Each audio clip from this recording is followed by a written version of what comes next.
Hi, it's Chris Titley here. As part of the Morgan's Conversations, I'm joined by Tim Fung live at the Airtasker headquarters, helped out by an Airtasker. Nop, say hi, everyone. Hello. Tim, nice to chat, and it's been a while.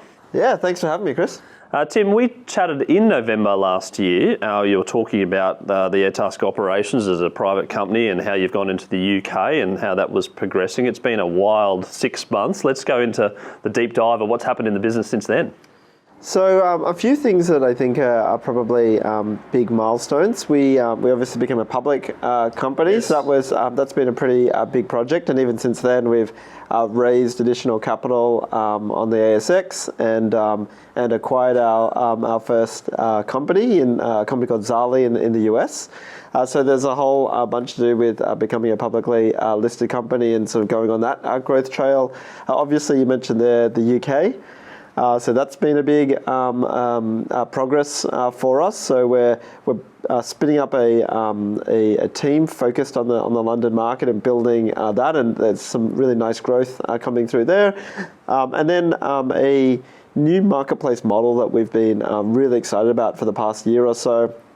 Called Airtasker Listings, which is sort of reverse Airtasker, where we're now allowing service providers, or anybody really, to be able to create pre-packaged sets of services and being able to put them on the the shelves of the Airtasker store.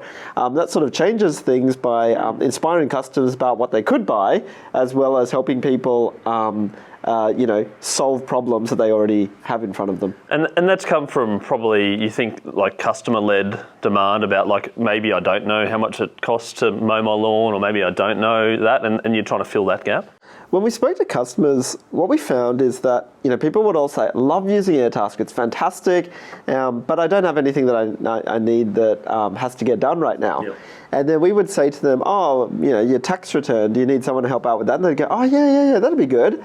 So it's like prompting. Yeah, it's like they didn't, it takes a lot of effort to have a problem so big that that you can really understand it, scope it, and then, post a task and put it on Airtasker. It's got to be quite a high threshold of, I know what I need to get done. What Airtasker Listings does is make you a bit of a browsing experience. So you can walk into the store, you can see what's on the shelves, you might go, that would be awesome, and it just really lowers that friction for those kinds of services, and it unlocks a whole other range of new service categories that Airtasker can now address. So, if you want a comedian to come to your birthday party and do a show, you can now book that on Airtasker Listings. Whereas you wouldn't have thought of that previously at all. Yeah. Exactly, and you might also want to find out which comedian that you actually want. So you'd want to browse through our listings of comedians before you choose the one for you. Before we go into the listing and the US, just on the number of tasks, we talked about last podcast about the COVID style changes in terms of the different types of categories that have been created on Airtasker. Has that continued, or have you seen some normality, I suppose, a year and a half from the peak of what was COVID last year? Yeah, I think that things have largely, we're so lucky in Australia that things have played out and some normalcy is happening. I think the macroeconomic environment is different though. For example, some portion of the people who worked on Airtasker before the COVID pandemic were people who were temporarily in Australia. If you're on a holiday, or if you're on a working trip, and we've seen a lot of migration out of the country. So that certainly had an impact on the number of taskers on our platform. But demand has continued to grow massively as well, and so that's creating some whole new dynamics in the marketplace.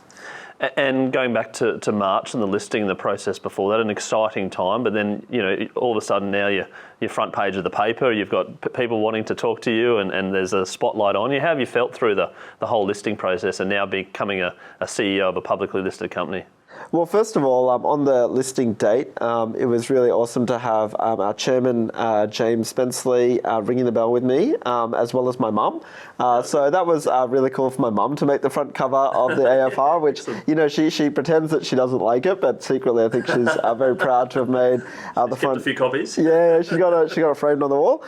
So that was really lovely. But, it is a different world being in a publicly listed environment. There's more governance, there's more regulation. regulation, cadence and the speed of things definitely increases. So it's been a mixed bag. I would say a lot of it's been really enjoyable and creates new opportunity. But there's definitely a lot of other rigor and work that goes into it, which is more than a private company. I read something about the balloons or something. You wanted to do it in the office and for staff looking at their phones and the share prices. I mean, do you keep a sneaky look at the share price from time to time? Oh, look, I'd look at it, maybe once a day, a couple of times a week, but there's really not a lot of point, ups and downs, and we've coached the staff to not worry about that. Obviously you've got to think about it over the 6 months and the 12 months and the 2 years, but looking at it on a daily basis when we're not sharing every bit of data that's coming through our marketplace, it doesn't really make sense to be affected by that. And so to the extent possible, it's like just ignore that. Think about it over 6, 12, 18 months. And Airtasker as a global business, I mean, you've started here in Australia and you've got really good liquidity in Australia and you're growing well, and you've gone to the UK, and now you've raised some capital to go to the US, so $20 million to buy Zali. Let's talk about how that came about and I suppose that the strategy moving forward with Zali and the team. Well, Zali is such a great story. It started back in 2011 by a founder named Bo Fishback. Bo did this incredible job of creating this product over a startup weekend in LA. So he just put it together on a weekend, told everyone about it. And, so many people were like, this is amazing. This is the next big thing. This is huge. And so straight away, off the bat, Ashton Kutcher became one of their investors. Steve Jobs became one of their investors. The Kleiner Perkins, one of the lauded venture funds, and then Meg Whitman, the CEO of eBay, joined their board, all within the first 9 weeks of Zali starting. Not a bad weekend. Oh, it was absolutely just fanfare, and it was really interesting because what they discovered is that they got so much liquidity at day one of people wanting certain services through Zali, but what they realized is in this early marketplace stage, their fulfillment rate wasn't 100%. It was something less than 100%, and the way they interpreted that was, well, we've got to get that to 100%. Like that's the goal here, and because of that sort of insight, they ended up moving more towards like a curated model. And so they started curating, who could use Zali on the supply side, who could be a service provider. And quite hands-on, I suppose, in doing that. And what they were able to do is build up this incredibly high quality but very small customer base, primarily focused in home services in Kansas City and in Dallas. The marketplace was, not as big as it had started out with, and in April of this year, they approached us and were like, "Hey, we're looking for strategic options here." They're actually even planning on closing down the site, which they did for 3 days. They turned it off and said, "Hey, we're going to try something else and turn off Zali."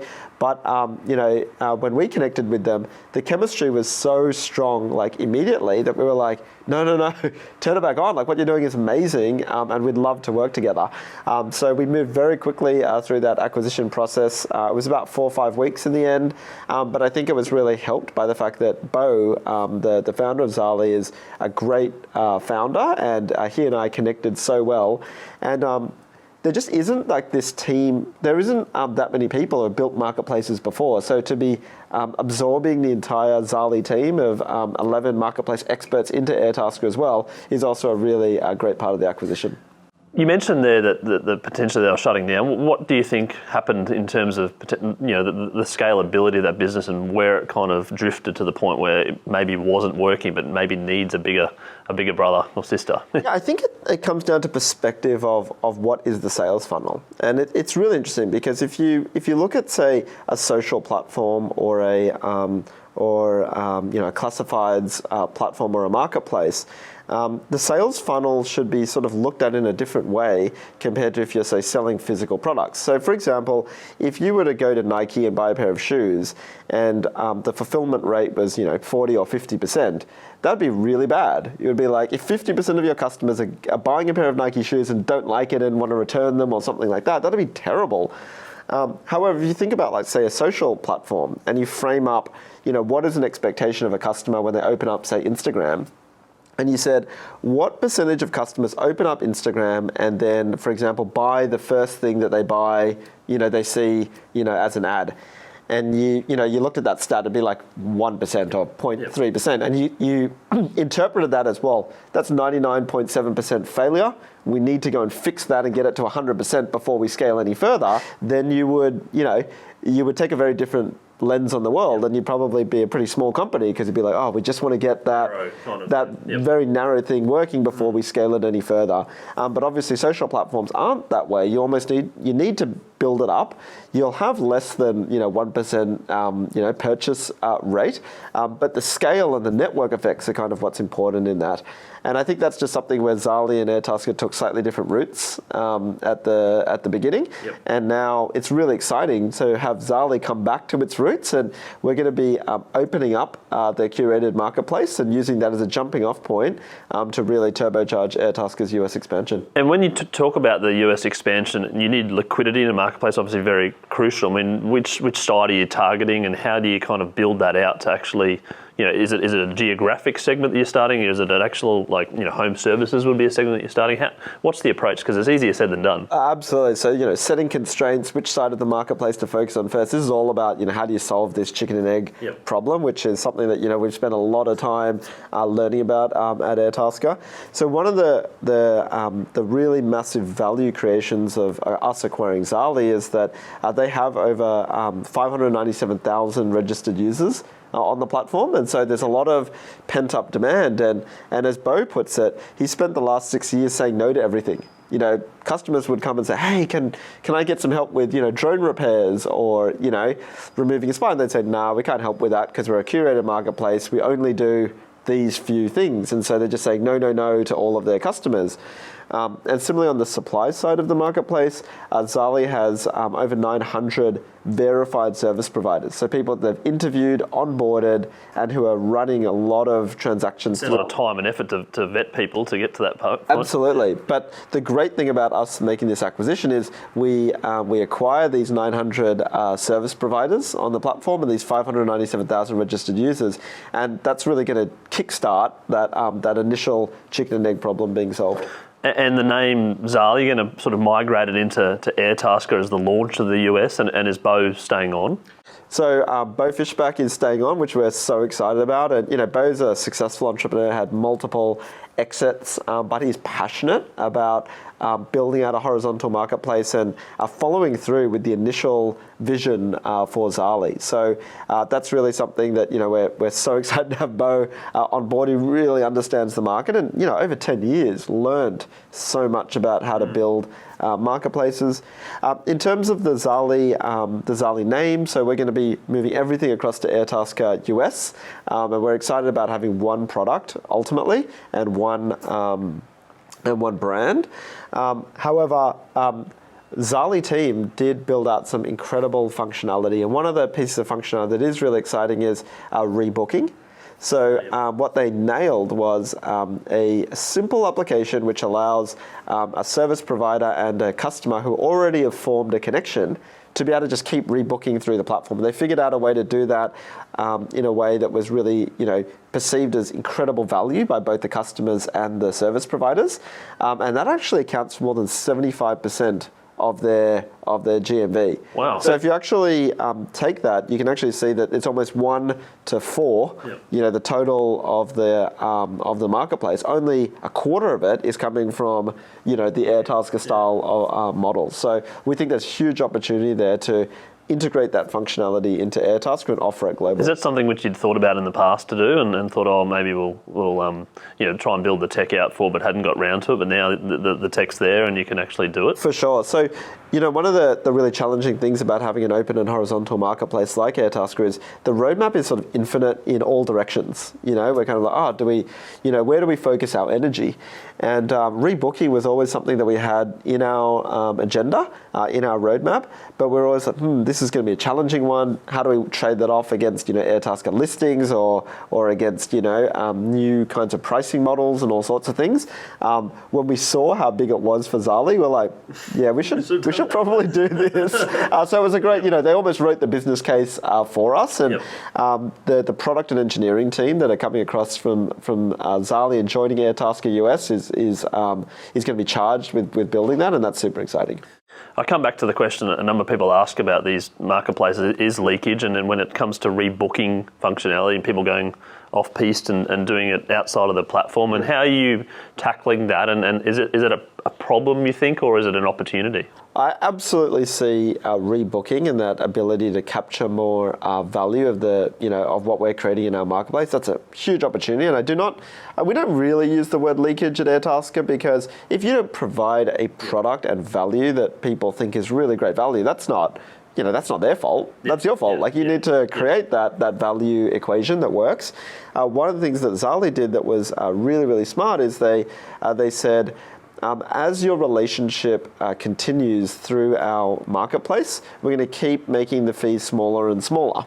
And so you had this sort of incentive architecture, which made people go, oh, that makes sense. I want to get to that level, and we're going to make the fees smaller and smaller to get there. And one of the things that I think about a lot is, what is the value that the marketplace brings? And I think there's two broad kinds of value. There's connecting value, which is you meet someone through our network, and we earn a fee for effectively doing that marketing and bringing that relationship together, and that makes a lot of sense. And then there's what I call handling value, which is managing the payments, managing the administration, making a really convenient service. And those two types of value kind of need to be charged differently, right? Because connecting value is it happens once off and it's very, very valuable. But obviously the second time you want to engage with someone, it doesn't exist. Whereas handling value is kind of the opposite. Up front, it's probably less, but it needs to be there for every transaction that handles. And so that's why it makes sense to sort of have an incentive and a fee structure that aligns to those two types of value. And in regards to the uptick in potential GMV and the repeat business through the rebooking, is the actual, apart from the number of tasks, are you seeing a dollar value increment over time? Well, it's really interesting. So one of the macro effects that we've seen during COVID is we did see an acceleration in price, average task price going through our platform, largely driven by a change in the category mix, more home renovation type work. Setting up the IT and the study and Exactly. So there were these bigger jobs coming through, which is, as people trust each other more in the marketplace, that's going up. But what Zali has found is that there's also trust within a relationship. So as much as, as people start to trust Airtasker more, more complex jobs go through the platform, that also occurs at an individual level. So if I've used an electrician before, the first time I might be like, oh, look, I'm going to be a bit careful here.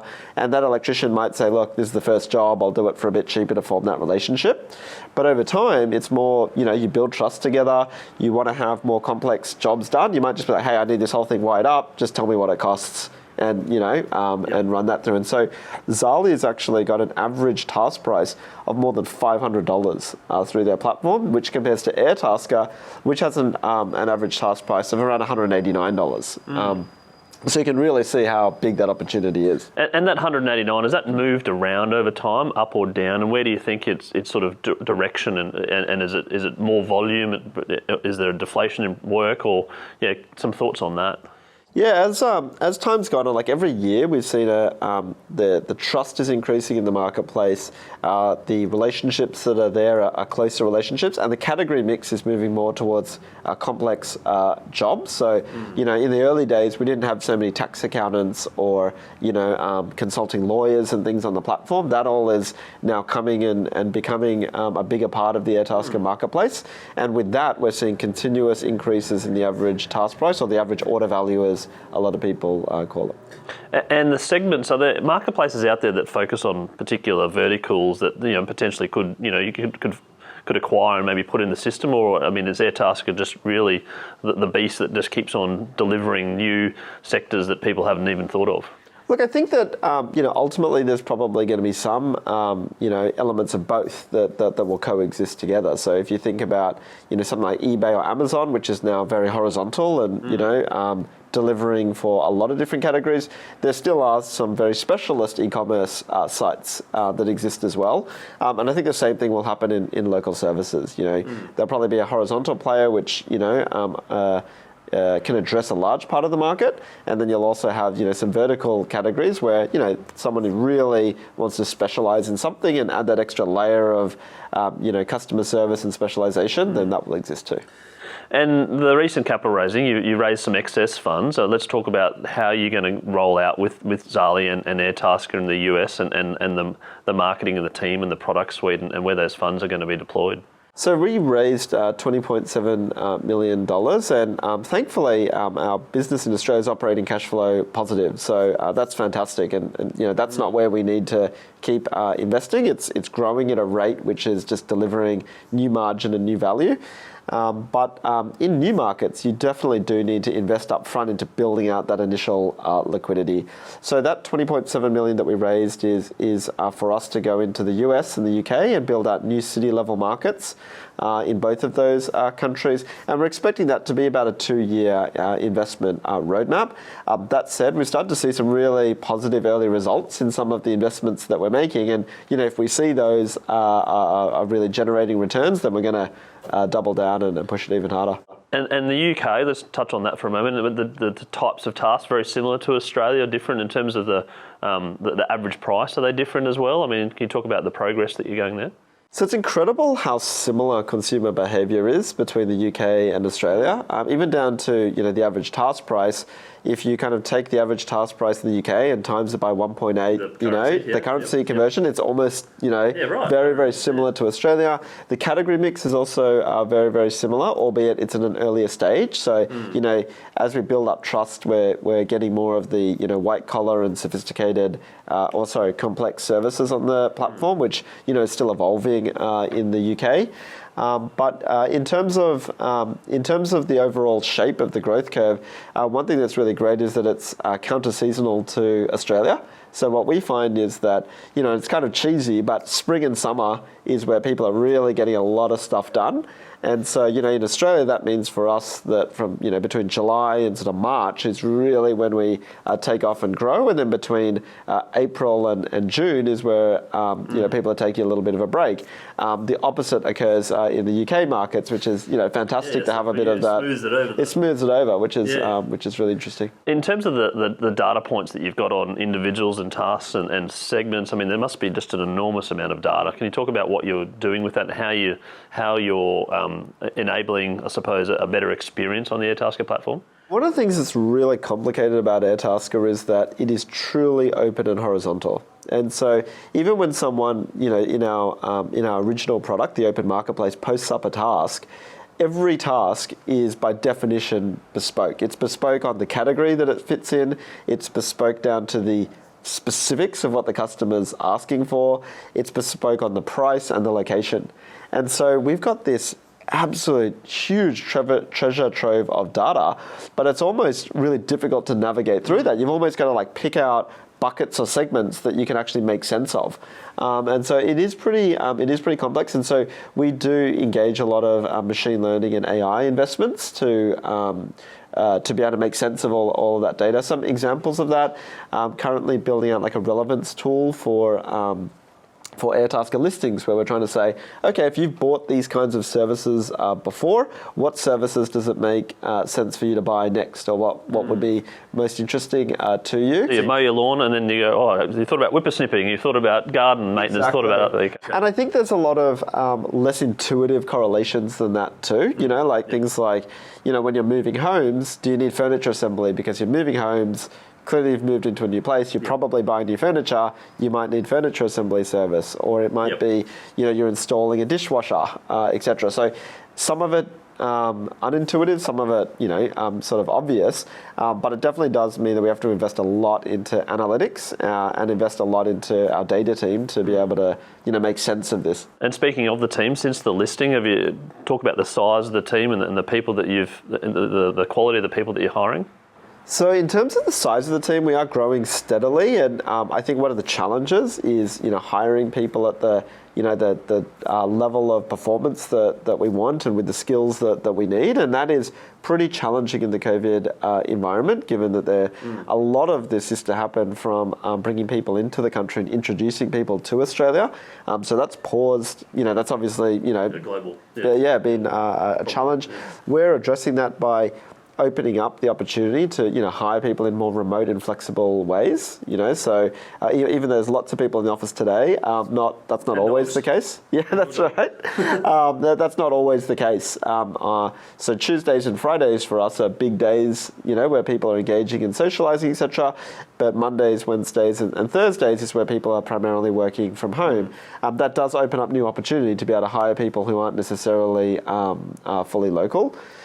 In terms of then scaling up the team, last year we made some great hires. We brought on Doug Rathbone from Amazon, who is our VP of Engineering. Yaniv Bernstein has stepped up into the role of Chief Operating Officer at Airtasker, which I'm loving working with him. And then our board as well. So we've added talent to the board. Ellen Comerford joined us as an independent non-exec director. And that's just been great to sort of get a more diverse perspective on governance at Airtasker, given most of our investors prior to that were venture capital investors, and now we're bringing some more of that ASX experience. One final question, Tim, about what the Airtasker story. We've followed it for a long time, and it's playing out. What are you most excited about? Oh, there's so much to be excited about. Honestly, we've unlocking these new marketplace models is really, really exciting to me. Being able to create new ways for customers to be able to connect with service providers. Doing it at an international scale, even though we can't get on a plane, unfortunately. Yeah, so you've never physically met the people that you've just. I've never met Bo Fishbach, but this is the new world where it's like, we're best buddies. So we're on Slack, we're on Zoom, and totally. So we actually just had breakfast. Well, it was their afternoon tea, but we sent across packages of Vegemite and Tim Tams to the team in Kansas City, and equally we were having brisket and Salmon and Lox bagels here in Sydney. For breakfast, all right? I'm not. It's okay. It's okay. But Bo keeps telling us that you don't know real barbecue in Australia. So I'm expecting him to send me across a brisket from Kansas City, which should be pretty exciting. But I think it is a new world in terms of how you hire and engage staff. And I won't say it's without challenges. It's definitely challenging and hard to wrap your head around it. But I think it also opens up a whole new opportunity. Tim, thanks so much, and congratulations on the recent IPO and the listing now that you're a publicly traded company, and really look forward to catching up next time. Chris, thanks so much.